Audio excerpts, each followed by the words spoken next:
वैसे कहते हैं कि राजनीति में कुछ भी स्थिर नहीं होता और ना ही राजनीति में कभी संभावनाएं खत्म होती हैं, और शायद यही कारण है कि राजनीति में कई बड़े राजनीतिक पंडितों का आकलन भी फेल हो जाता है।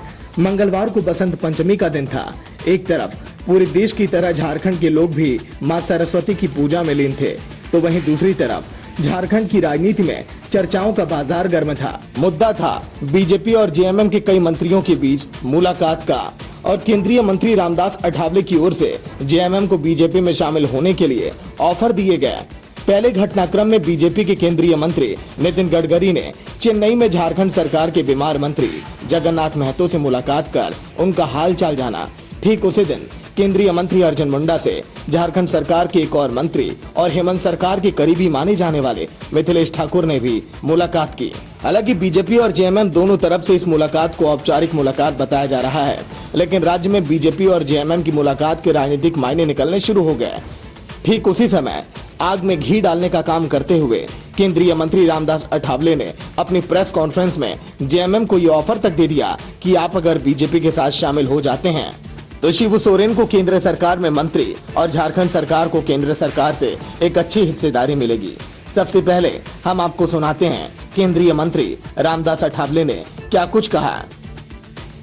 हमारा मंत्रालय काम कर रहा है। हमारे थोरचंद गहलोत जी के नेतृत्व में हम लोग हमारा मंत्रालय की व्याप्ति बढ़ा रहे हैं, और माननीय नरेंद्र मोदी जी ने इस वक्त दूसरे डिपार्टमेंट के मुकाबले में हमारे मंत्रालय को ज़्यादा पैसा दे दिया है।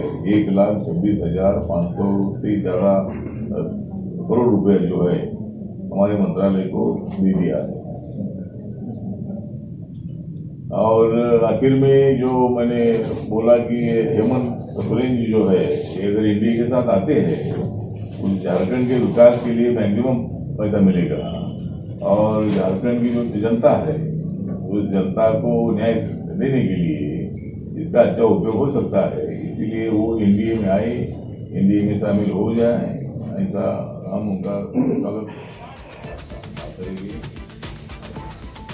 रामदास अठावले के बयान ने झारखंड का सियासी पारा बढ़ा दिया, लेकिन सरकार की सहयोगी पार्टी कांग्रेस ने इसे बकवास कहा। कांग्रेस ने केंद्रीय मंत्री को रांची में ही अच्छे मानसिक अस्पताल में इलाज कराने की सलाह दे डाली है। कि अठावले साहब को रांची में देश का सबसे अच्छा पागलखाना भी है, तो जब वो यहाँ आए हैं तो मेरा यह उनसे आग्रह होगा कि वो पागलखाना में जाकर के अपने दिमाग का भी इलाज करवाएं। केंद्रीय मंत्री के बयान पर कांग्रेस गरम है, जबकि बीजेपी बिल्कुल नरम दिख रही है।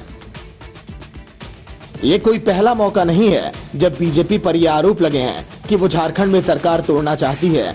इससे पहले भी कई बार बीजेपी इस तरह का बयान देकर झारखंड में राजनीतिक सरगर्मियां बढ़ाते आई है। रामदास अठावले की इस बयान से ऑपरेशन कमल जैसी चर्चाओं को हवा मिलेगी। उनकी बयान के कई मायने निकाले जाएंगे। कुछ दिन पहले मुख्यमंत्री हेमंत सोरेन, केंद्रीय मंत्री और बीजेपी के कद्दावर नेता अमित शाह से भी मिलकर आए थे। हेमंत सोरेन के दिल्ली दौरे से रामदास अठावले के बयान को भी जोड़कर देखा जाएगा।